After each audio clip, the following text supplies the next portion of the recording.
The voice of sharing Durian ASEAN.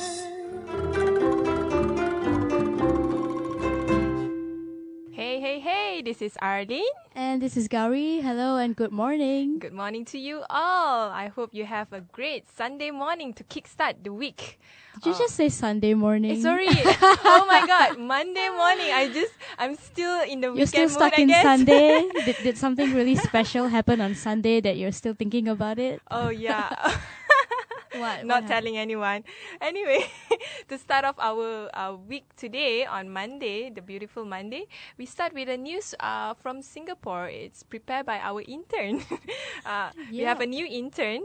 He will come to join our discussion later on On the World Cup. On the World Cup, Yeah. which is our Blast from the Grassroots segment. Because we're sucking up to the football fever this week. It's starting on 12th June, isn't it? Yeah. The first match is on the 13th, but the 12th is the opening ceremony and all that. Oh yeah. So now let's start our first news prepared by our intern. Whether his name is Asmat. His news that he's prepared is Singaporean Prime Minister takes a blogger to the court. Mm-hmm. So this guy, his name is Roy Ngering.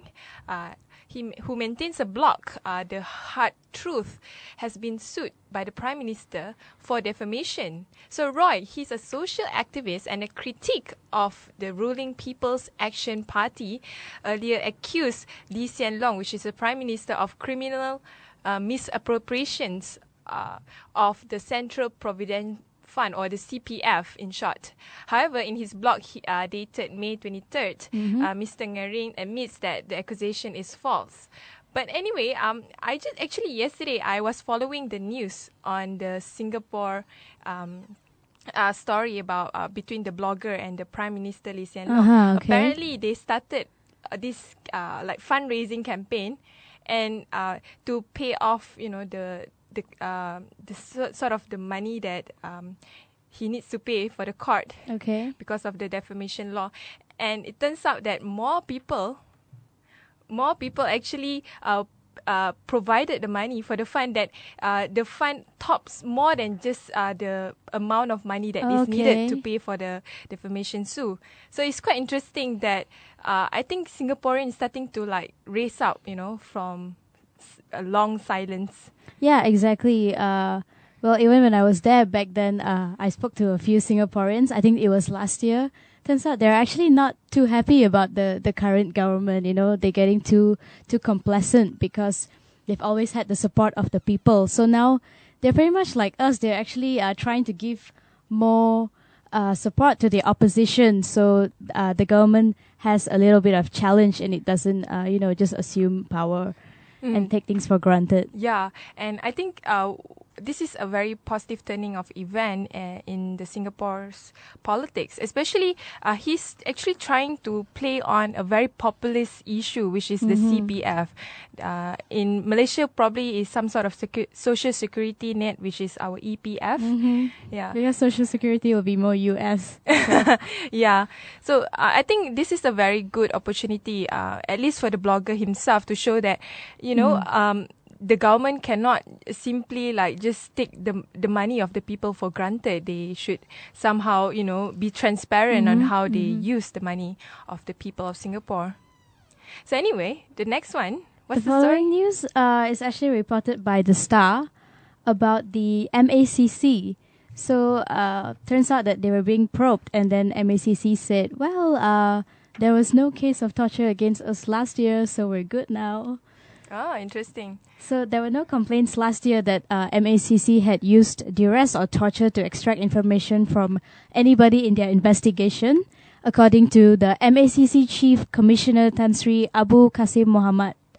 And he also said that in the past there had been about 26 such complaints, but this was reduced significantly after the MACC changed its interview room and put in CCTVs, and also switched its interrogation techniques following the death of Teo Beng Hock in 2009 and Ahmad Sarbani Muhammad in 2011. In fact, the Tan Sri Abu Qasim Muhammad also said in an interview that now they have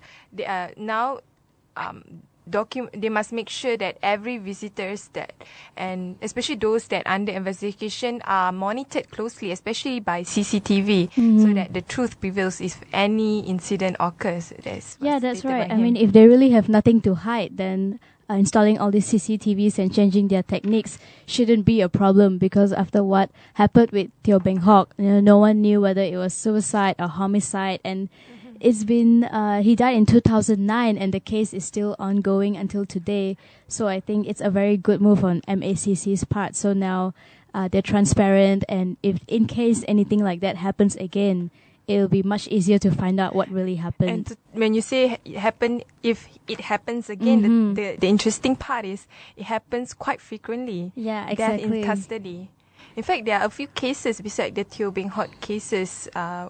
One of it is on April 6 on 2011, where Ahmad Sarbani was found dead in the badminton court of the MACC office.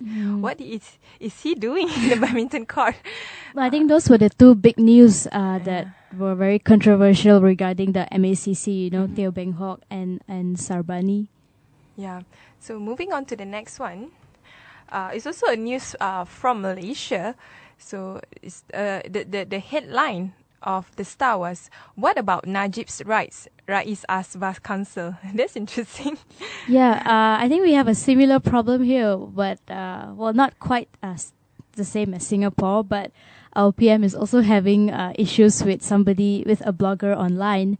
And it seems that the Prime Minister's defamation suit against online portal Malaysiakini over claims of corruption was not an affront to human rights, said International Islamic University Malaysia President Tan Sri Dr. Rais Yatim. And why he said that it's not affront to human rights? He's a lecturer and also the president of the IIUM.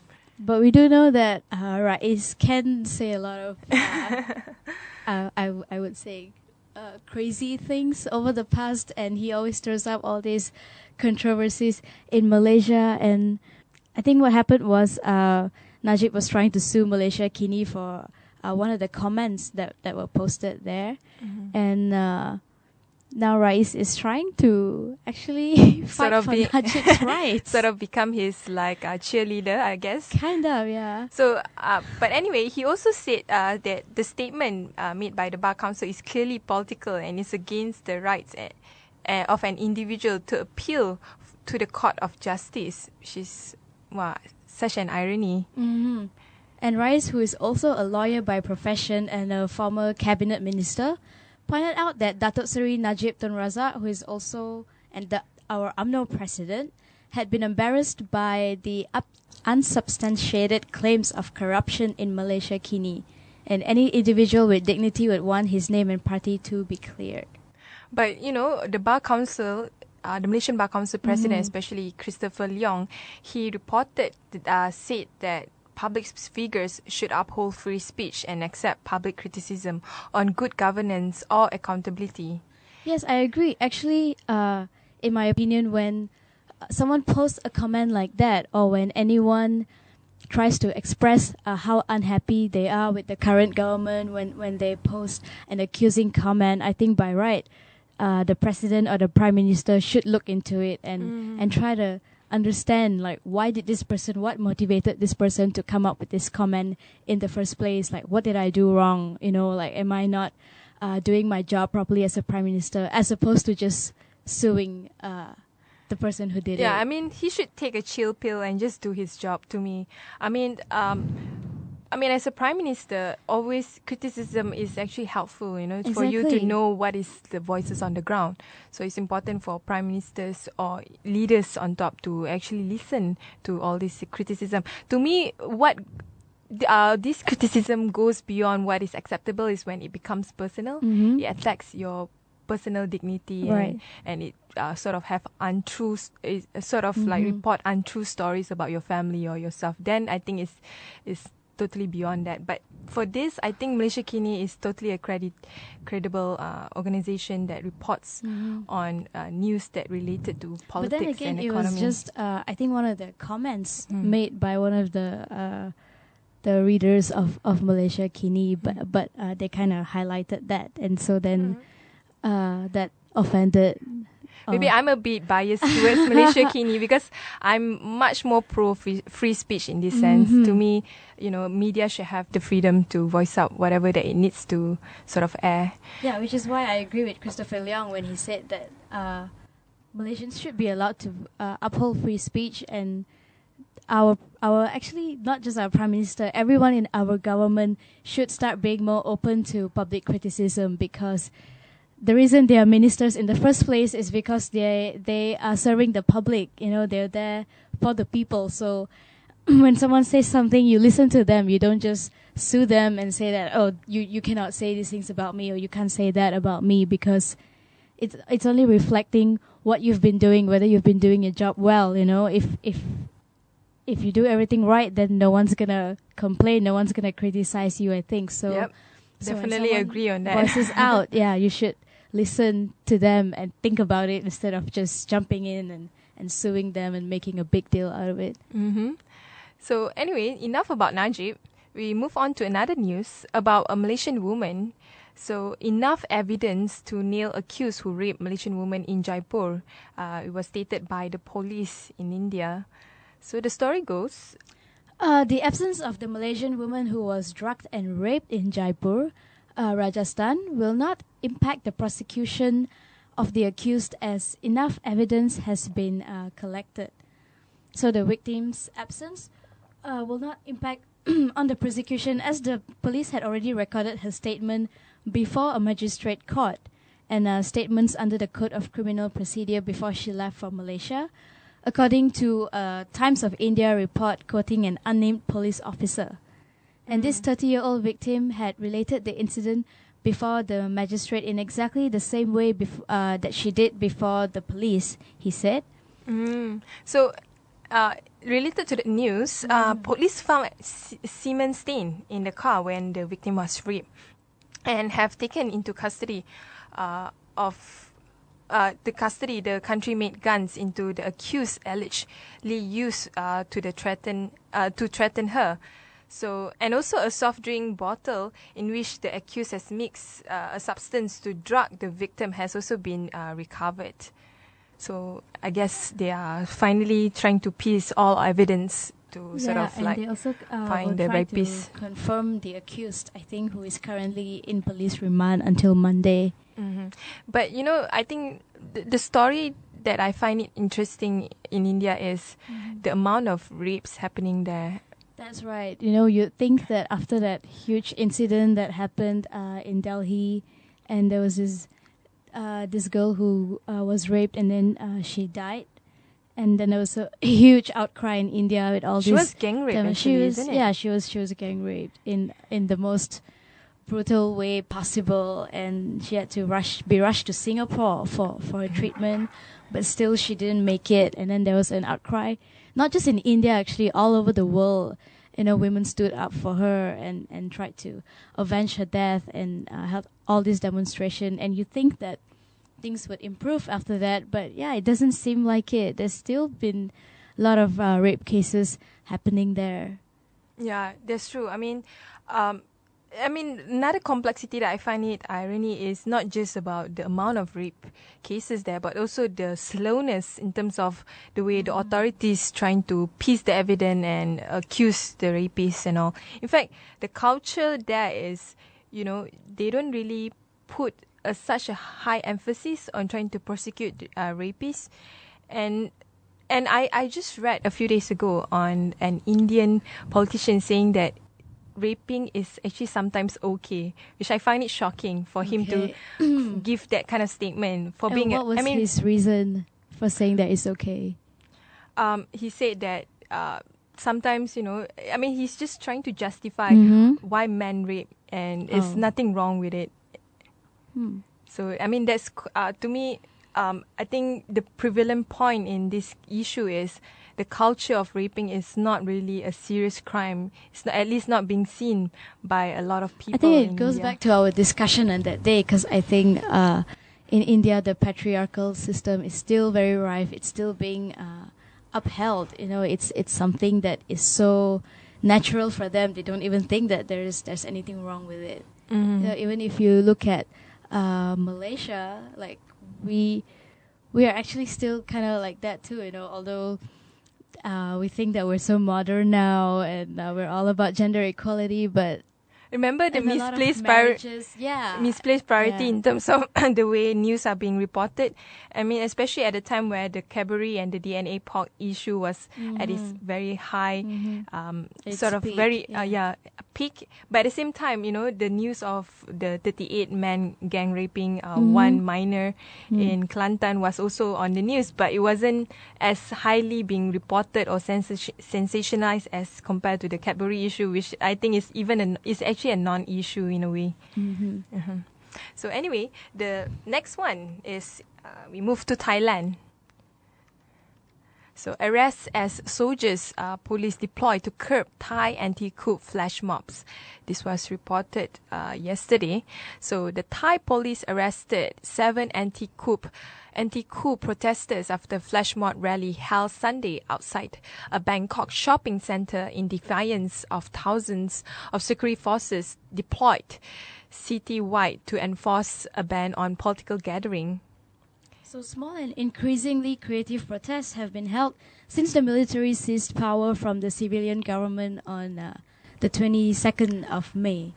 It's crazy to see actually the amount of police that were being deployed in several sites across the city is numerous. In fact, it's more than 6,500 police and soldiers altogether. Yeah, and it seems that a lot of people were making the three-finger salute while others held their hands over their mouth in an apparent rebuke to the muffling of dissent. They then walked through the mall before getting on the overground train, followed by several plainclothes police officers, according to an AFP reporter. Actually, I'm quite impressed by how Thai protesters, how creative they are in terms that's right. of trying to sort of expand the movement. I like that they use that three-finger salute, in which actually they followed exactly how the Hunger Games did it. And then we know that they were also reading George Orwell's Animal Farm. Yeah, they as have a form reading of protest as well, which I thought is really creative, and at the same time it really expanded the popularity of the movement rather than just running amok on the street and just shouting around. They actually had some symbolic movement in it as well. In fact, talking about the junta, critics accuse the junta of using the violence as a pretext for a long-planned power grab by the military-backed royalist establishment, which loathed Thaksin Shinawatra, a billionaire who is also a former premier who sits at the heart of Thailand's political schism. I think the issue of military coup and junta is not something new in the Thai politics. Definitely. But I think that's probably why one of the reasons that they've gotten so used to it, and they are starting to come up with all these new creative ways to protest, because it's just something that they're so used to, something that always happens in the country. So, and that has prompted them, because with the curfew and all that, you can't have more than 5 people gathering in a venue. So I think that also prompted them to come up with a lot of different ways to stage their dissatisfaction about the military. I think it also shows how hierarchical Thai society is, where the royals are placed at the uppermost. They are almost divine, semi-god-like. Especially in terms of their power. And I think that's how the military gain their stature or their status within the Thai society, by sort of trying to link themselves with the power of the royals. And talking about our last news today, which will be related to our next news. Yeah, it's good to, not actually news, our discussion on the blast from the grassroots. It's good to warm up a little bit with some World Cup news to prepare for later. Yeah, so hit it on. What's the news? This is about a couple actually who catches the World Cup fever. So this one woman, she's a mother of 5, and for her birthday this year, she decided to have a full-blown football-themed birthday party. Wow, that's so cute. That's so nice. And we know that the World Cup is actually the world's biggest football tournament in Brazil, and it's gonna start in a few days' time. And a lot of people are getting into it, starting to get the football fever, and it seems here that Nurshida, her name, who is also a fan of the game, said she would have loved to watch the game with her husband in Brazil, but she's letting them have a boys' trip to Brazil, and they might actually just go to Brazil on their own next year. Yeah, and I mean, some of them say that they like Spain and they like Lionel Messi. I mean, I don't really watch football, but I think I really. That's okay. But to me, I'm really fascinated by the World Cup. Never miss the World Cup. I guess I'm a bit more nationalistic in that sense. Right. But to be frank with you, I think talking about the World Cup this year, I mean. Put aside all the positivity and all the hoo-ha about the World Cup, but we also need to sort of like put a focus on the reality that is happening in Brazil right now. Like like this morning, I was like just looking around videos of protesters. It was massive, the people were protesting even since last year. Yeah, that's right. A lot of people kind of are not happy with. I mean, a lot of Brazilians are not happy with the World Cup being there because they themselves feel like there are other pressing issues that need to be resolved. You know, the poverty there is so bad, and the crime there is so rife. You know, when my friend was there, he said that somebody could just come up to you and snatch your wallet, and the police will just look at you like, oh, too bad. You know, it's to that extent. I mean. The crime shows that how unequal the society in Brazil is, where the rich are rich. And the gap, inequality gap. I mean, in that sense, people were unhappy. I think it's because like they could use the money for the betterment of the society, at least to sort of level the playing field between different society. But then again, Brazil has the reputation for being one of the best countries in football. Oh, yeah, they definitely. even have a football. I don't know if it's a football, but there is a ball on their national flag. So it's kind of hard to run away from hosting the World Cup, I think, because whenever people think of football, I think the first country that comes to their mind is usually like, oh, Brazil. They have all the legendary players. They've been a really good team since back then until now. So it's in fact, this is not the first time Brazil hosted the World Cup. It is the second time. The last time was actually earlier. I'm not sure when is it exactly, but I think it's in the 1960s. Okay. Well, see, you know something about football. Oh yeah, I did my research. Of course I do.